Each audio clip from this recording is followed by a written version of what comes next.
Hey, what's going on, Crosswalk? It is Michael Yardley here, and for those of you that I have not personally met, I am the student ministries pastor here, and I'm excited that you're watching this video because if you're watching it, it means one of two things have taken place. Either you randomly stumbled upon this video on our YouTube channel, or you received an email from Pastor Steve asking you to be a part of our fall retreat this year for our student ministries.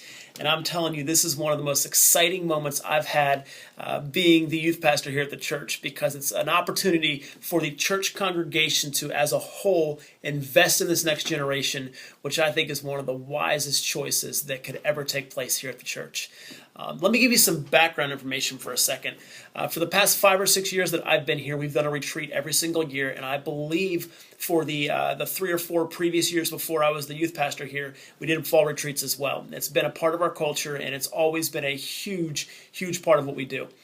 The issue has been last year, the cost of fall retreat, and we cut a lot of corners, not in quality, but in the financial aspect of it.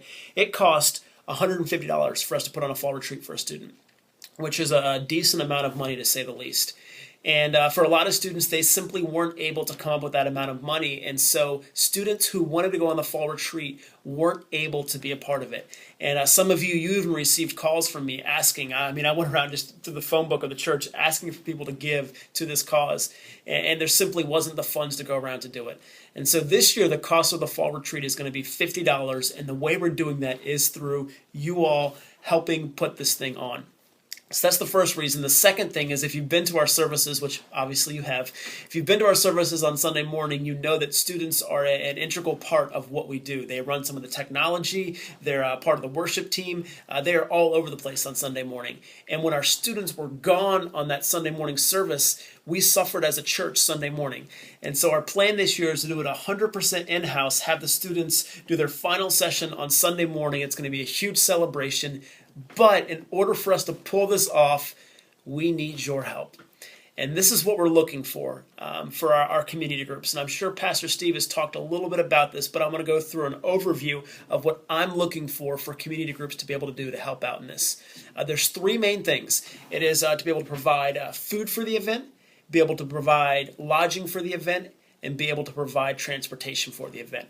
And so let me go over all 3 of those. As far as food goes, there's 3 main meals that we're looking for help with. It is going to be breakfast on Saturday morning, dinner on Saturday evening, and breakfast again on Sunday morning. And breakfast can be something as simple as cereal and milk. If you want to go all out and cook bacon, eggs, and grits and all that stuff, go for it. But just looking to be able to cover the meal somehow. For dinner, you could do something as easy as pasta. You could crank out a bowl of pasta for this group for maybe, $20. We're not talking much money at all. We're just asking the community group to be able to get involved with that. As far as the cost, like I talked about a moment ago, we're asking for community groups to take this on and to financially contribute by purchasing the food that they're going to be preparing. That allows us to lower the cost for these students, and that allows us to keep it at $50 opposed to $150 by you not only preparing but purchasing the food as well. Between your group, with all of your group members, you're looking at, $4 or $5 each contributing to this. Not much at all. There's 2 more smaller meals. There will be 2 snacks, one on Friday evening, one on Saturday evening. That could be popcorn. That could be granola bar. That could be ice cream. Something really, really simple. But we're looking for those 2 snacks and those 3 meals to be covered by somebody in your community group, or maybe a different person takes a shift every single meal. Completely up to you. As far as lodging goes, you're going to have between 8 and 12 students that stay at a single home. One community group adopts one cell group, and that one cell group stays in one home. And so we're not looking for them to hop around. We're not looking for part of the group to be here, part of the group to be there. We're looking for them all to be at the same spot. These groups will be divided by gender, so you will either have all guys or all girls, so you don't have to worry about that. And this is what I would do. If I was hosting a group at my house, I would simply clear out part of my living room and just stack like 8 or 12 sleeping bags that they will bring next to each other. They're not looking for beds for every single person. They're just looking for a spot for them to be able to have kind of a slumber party, hang out, be in the same spot, and get that experience together. So for lodging, whether you're in an apartment, whether you're in a townhouse, single family home, I would say that almost any home would be able to pull this off. So talk to your community group, see if there's one person who'd be willing to open that up, and that would be just a great way to be able to house these students. Again, contributing to this generation and cutting down the costs so more of them can be a part of this. The last part is transportation. And to be honest, this is going to be the most difficult part of it. There, I'm going to go through the schedule with you, and the schedule either was emailed by Steve Prince to you, Pastor Steve, or you can go to nexusyouth.tv and download it. It's the schedule, and this is what it looks like. Students are going to show up on Friday evening to the church for the first session. I'm going to keep a count right now on how many rides I'm looking for. Once it ends, they're going to have to be driven from the church to the house where they're staying. So that's one ride, and we're talking about 8 to 12 students for every single ride. So between 2 or 3 vehicles.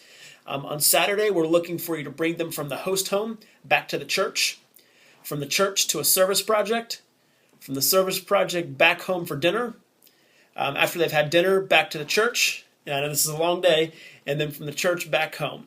And then there'll be one final ride on Sunday, which is from your house back to the church for the final session. So we're looking for 7 times where you could transport students around. And I know that's a pretty large part of what we're doing, but this allows us to be able to keep this thing in-house for them to have an experience that's broader than just showing up to the church and keeping the cost way down. So if a community group can do just these couple simple things, provide 3 meals, provide 2 snacks, open up a home for 2 nights, and give a ride 7 times. That is going to be huge for our student ministry. And we've planned this event. We have all the details. The guest speaker is booked. Our worship team is ready to go. Everything's set. But without community groups willing to participate in this, we won't be able to do it. And so I'm not putting community groups on the spot by any means, but we need you. We need you all to be able to contribute to the student ministry, and it's going to be something absolutely huge. So please, please, please think this over, pray through this, genuinely pray through it, and I know you won't regret giving 1 weekend out of the 52 this year to our student ministries. Thank you all for all the small groups that I know they're going to sign up. I'm looking for between 10 and 15 different small groups to sign up, and so that means I need you. Thank you so much, and I look forward to connecting with you all before this fall retreat.